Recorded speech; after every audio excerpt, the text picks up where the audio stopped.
여러분 안녕하세요. 한 주 동안 잘 지내셨습니까? 오늘도 계시록을 계속 보도록 하겠습니다.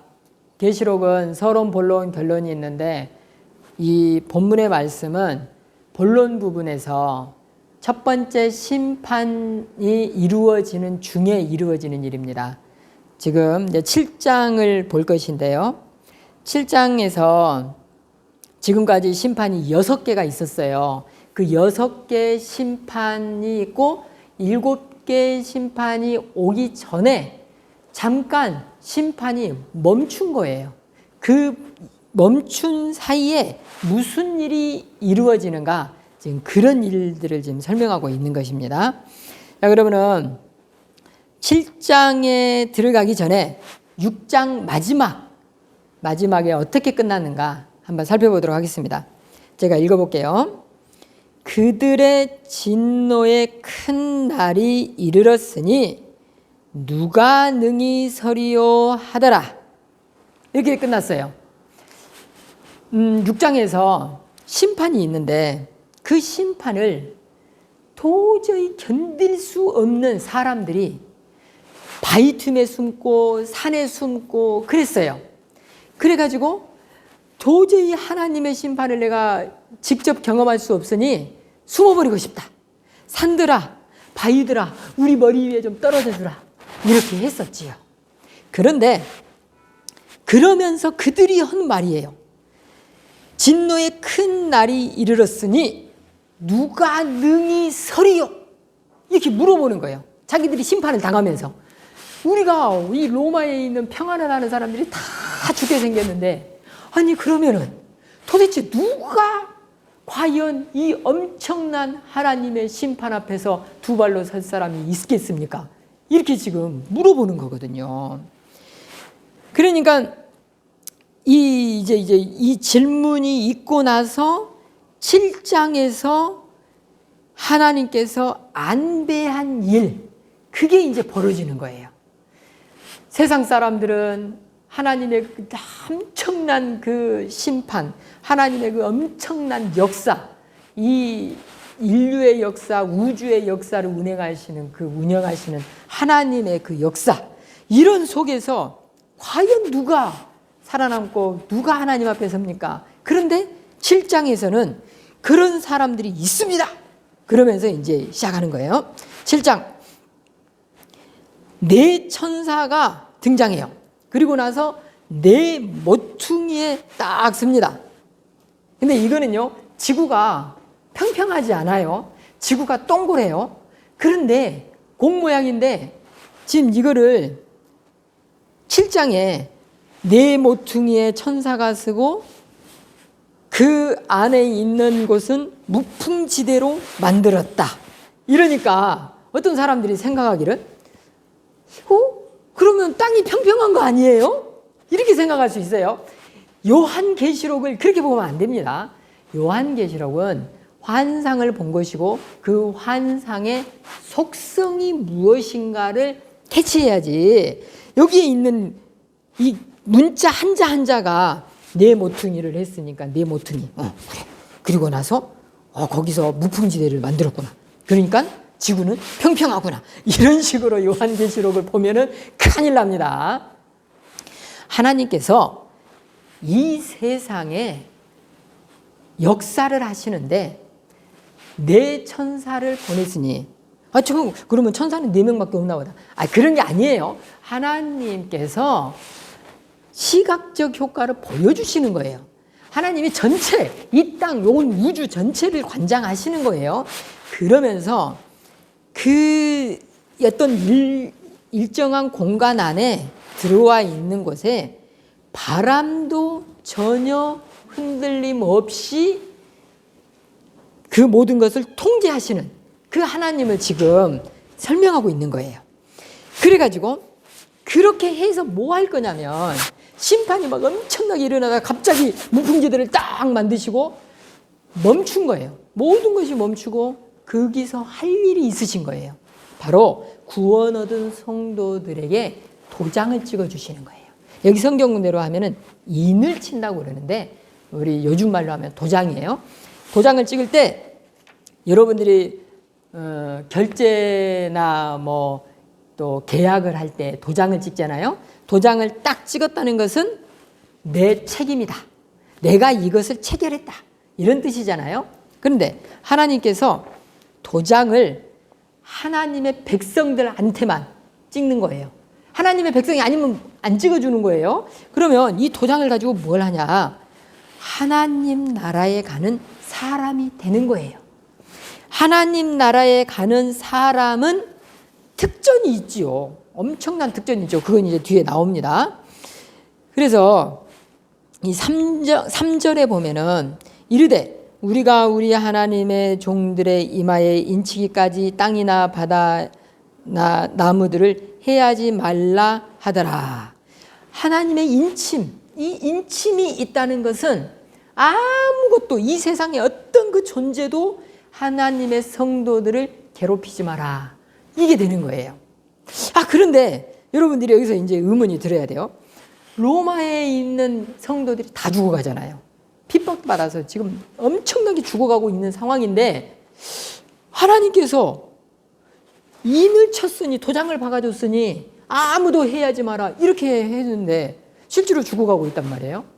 이것을 핍박을 피해갈 것이다. 성도들은 이 땅에서 엄청나게 평안하게 살 것이다. 이렇게 보면 안 돼요. 하나님의 자녀들을 도장을 찍으시고 선택을 하시고 그들을 구원을 하시고 천국에 올리신 뒤에는 그 누구도 그 구원에서 앗아갈 자가 없다. 이걸 말씀하시는 거예요. 또 이 세상에서 엄청난 힘든 풍파를 겪지만 그 풍파 속에서도 하나님은 그들을 포기하지 않는다. 이것을 말씀하시는 것이지 너희들은 이제 아무 해도 받지 않으니까 핍박을 받지 않을 거야. 이렇게 해석하면 큰일 납니다. 그래가지고 이제 그 숫자를 이제 세보는 거예요. 도대체 몇 명이 이 도장을 박았는가, 도장을 받았는가, 이 숫자를 세봤더니 14만 4천이래요. 어디서 많이 들어봤죠? 뭐 요즘 이단들이 그런 이야기를 많이 하잖아요. 뭐 옛날부터 그랬습니다. 14만 4천에 들어가야 된다고. 그래서 그 14만 4천에 안 들어가면 큰일 나는 거죠. 그래서 14만 4천에 들어가기 위해서 시험도 보지요. 시험을 봐요. 우리 동네는 시험 보는 거 아닙니다. 구원 얻으려고 시험을 보면은 큰일 나요. 근데 이 어떤 동네 가면은 이단 중에 시험을 본대요. 그래서 시험을 잘 봐야 그 합격해야 14만 4천에 들어가는 거예요. 구원을 그런 식으로 얻는다는데 참 희한하죠. 하여튼 그런 이단이 있어요. 근데 우리는 지금 이 말씀을 보면은 유다 지파에서 1만 2천, 루벤 지파에서 1만 2천. 그래갖고 12개 지파가 나와요. 12개 지파가 다 도장을 받습니다. 다 균일하게 1만 2천씩 받아요. 그걸 다 합했더니 14만 4천이 됐어요. 그러면 여기서 14만 4천이라는 숫자 자체가 중요한 게 아니고 우리가 한국 스타일로 이야기를 해보겠습니다. 임금이 나타나가지고 자, 내가 이제 만 백성에게 선포하노라 하면서 이렇게 만 백성이라고 그랬어요. 그러면 조선에 있는 숫자가 백성이 10,000명밖에 안 돼요? 만 백성이다 하면은 전체 백성에게 말한다 이런 뜻이잖아요. 우리나라에도 그런 표현들이 있어요. 관용적인 표현들. 그런데 성경에도 14만 4천이 나오잖아요. 그러면은 사람들은 정말로 숫자를 14만 4천 이렇게 센 이런 거 아니에요. 12라는 숫자는 이스라엘 사람들이 참 좋아하는 숫자예요. 완벽한 숫자. 근데 그 완벽한 숫자가 또 완벽한 숫자를 만나서 14만 4천을 만든 거예요. 1만 2천씩, 1만 2천씩, 1만 2천씩 그게 12번이나 있는 거예요. 이걸 지금 말씀하는 거예요. 그래가지고 완전하게 구원 얻은 숫자 이거예요. 그리고 12지파를 말한단 말이에요. 근데 이 당시 사람들은 요한이 살던 시대는 12지파가 없어요. 어느 지파만 있게요? 퀴즈입니다. 유다 지파만 있어요. 물론 베냐민 지파 소수도 있을 것이고 레위 지파 소수도 있었을 것입니다. 그러나 바벨론에 잡혀간 사람들은 대다수가 유다 지파예요. 그래서 그들이 그렇게 돌아왔어요. 그러니 유대인이 된 거죠. 이 유다 지파밖에 없어요. 그런데 요한이 이 엄청난 이 12지파를 언급했단 말이에요.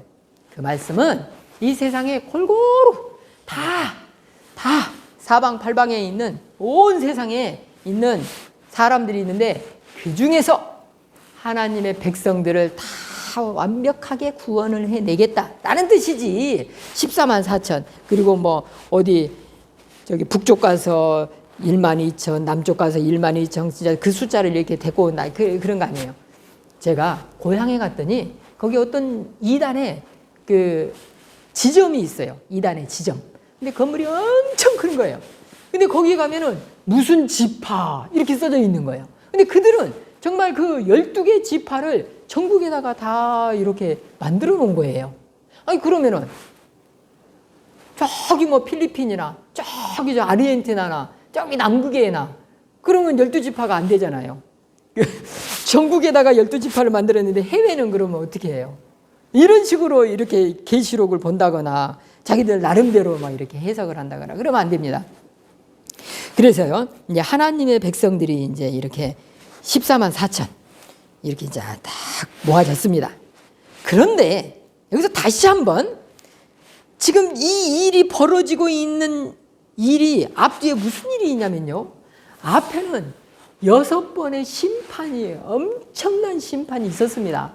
그리고 지금 심판이 잠깐 멈추고 하나님의 백성들한테 도장을 찍어주고 있는 게 지금 보여야 됩니다. 그 도장을 찍어주는 그 환경은 내 귀퉁이를 딱 막아가지고 바람 하나 들어오지 않게 아주 무풍지대가 평안하고 고요한 하나님의 절대 주권이 임재하는 그런 공간에서 지금 이루어지고 있는 것입니다. 이것을 머릿속에 갖고 있어야 돼요. 그래가지고 지금 많은 사람들이 현실에서는 죽어가고 있고 환상에서는 심판이 이루어져 있었고 지금 이런 상황이에요. 이게 지금 같이 이루어져야 됩니다. 머릿속에서. 그래가지고 이들이 구원을 얻어서 뭐 하냐면 9절, 10절, 12절 여기 보면은 제가 뭐 너무 많으니까 10절만 읽겠습니다. 구원하심이 보좌에 앉으신 우리 하나님과 어린 양에게 있도다. 이건 찬양이면서 선포예요. 우리가요, 이거 정말 중요합니다. 찬양을 하는 것도 물론 중요하고 기도를 하는 것 중요합니다. 그러나 세상을 향해서 선포하는 것 굉장히 중요합니다. 구원하심이 하나님과 어린 양에게 있습니다. 이 세상을 향해서 선포하는 거예요. 저 같은 경우는 안산에 살잖아요. 안산 시민들한테 선포합니다. 여러분, 구원은 하나님께 있고 어린 양 예수님에게 있습니다. 세상을 향해서 선포해. 굉장히 중요합니다. 나 혼자서 고백하고 이런 거 중요해요. 신앙 고백하는 거 중요하고 예배 드리는 거 중요합니다. 그러나 찬양하며 기도하며 더 나아가서 세상을 향해서 선포하는 이 행위가 반드시 신앙인들한테는 있어야 됩니다. 여러분들은 지금까지 뭐 혼자 기도하고 찬양하고 예배하고 그러셨을 거예요. 공동체로 고백하고. 그러나 세상을 향해서 선포하는 일은 별로 없었을 것입니다. 지금 이 설교를 들으신 여러분들은 이제 무조건 세상에 나가서 선포하는 작업이 있어야 됩니다. 그러면은 이제 막 아무리 길 가다가 막 이렇게 선포하면 사람들이 쟤 좀 정신이 이상하나 이렇게 볼지 몰라요. 그런 선포 물론 중요합니다. 그런데 제가 예를 하나 들어보겠습니다. 지금 요한은 천국에서 이루어지는 선포를 말하지만 우리는 지금 아직 천국에 간 게 아니잖아요. 이 땅에서 어떻게 선포를 하냐? 가정에 들어가요. 가정에 딱 들어가서 가정에서 가족이 있든 뭐 가족이 없든 그건 상관이 없어요. 가족이 딱 들어가면 대문을 열고 들어갔을 때 구원하심은 하나님과 어린 양에게 있습니다. 이렇게 선포하는 거예요. 가정에다가. 공간에다 선포하고 가족 사람들한테 선포. 또 회사에 들어갔어요. 회사의 대문을 딱 열고 자기 책상이 있잖아요. 자기 의자가 있잖아요. 거기 딱 앉아요. 그리고는 구원하심은 하나님께 있고 어린 양에게 있습니다. 이 선포를 내 직장에 합니다. 이렇게 하는 거예요. 그리고 이제 있습니다. 이렇게 선포해도 좋고 이렇게 하면 더 좋습니다. 우리 직장에 선포한다. 구원하심은 어린 양에게 있다. 이렇게 대상이 딱 딱딱 이렇게 정해지면 더 좋습니다. 아무튼 간에 여러분들 뭐 어떻게 선포하시든지 이 내용, 하나님을 향한 내용, 예수님을 향한 내용, 이런 것들이 예배 속에서만 머무르면 안 돼요. 여러분들의 기도 속에, 찬양 속에서만 머무르면 안 됩니다. 직장에 가서 그게 선포되고 적용돼야 됩니다. 여러분의 또 지역 사회에 가서 선포되고 적용돼야 됩니다. 이것을 잊어버리면 안 돼요. 선포하라고 준 것인데 우리가 그 선포의 능력, 이것을 잊어버려요. 선포를 안 하면 뭐야? 어떻게 되는지 아세요? 영이 이 속에서 갇혀 있어가지고요, 별로 매가리가 없습니다. 그런데 선포하잖아요. 이 속에서 말씀이 살아나고 영이 살아나는 엄청난 역사를 경험하게 됩니다. 바로 지금 로마에 있는 성도들은 죽어가고 있어요. 너무나 핍박당하고 있어요. 괴로워요. 그럴 때 하나님께서 이런 선포의 내용을 주십니다. 그러면 그 속에서 영이 다시 살아납니다. 그리고 순교의 자리까지도 가고자 하는 그런 담대함이 이 속에 있고 두려움이 사라지게 됩니다. 하나님은 여러 가지 안배를 두시고 요한계시록을 이렇게 주셨는데, 우리가 이것을 그 시대에 머물러 있는 구시대의 유물은 이렇게 여기면 안 됩니다. 현재 살아있는 말씀, 현재 우리에게 선포되는 말씀, 우리에게 적용되는 말씀, 이렇게 가야 됩니다. 이제 어린 양의 이제 구원을 받은, 그 어린 양의 피로 씻음 받은 그 깨끗한 옷을 입은 성도들 14만 4천, 그들이 이제 어떤 상태에 될 것인가, 이게 이제 또 나옵니다. 13절부터 17절까지가 이제 그게 나와 있습니다. 그걸 다 읽기에는 또 양이 많아서 제가 이제 바로 말씀드리도록 하겠습니다. 구원을 얻은 어린 양의 피로 씻긴 흰옷을 입은 성도들은 환난에서 벗어나게 됩니다. 그리고 어린 양의 피로 씻은 옷을 입게 되고 성전에서 밤낮 하나님과 어린 양을 섬기게 됩니다. 또 하나님의 장막에 거주하게 됩니다. 또 주림이 없고 목마름이 없고 상함이 없습니다. 해함이 없습니다. 또 생명수 샘으로 인도함을 받습니다. 모든 눈물을 그 씻김을 받습니다.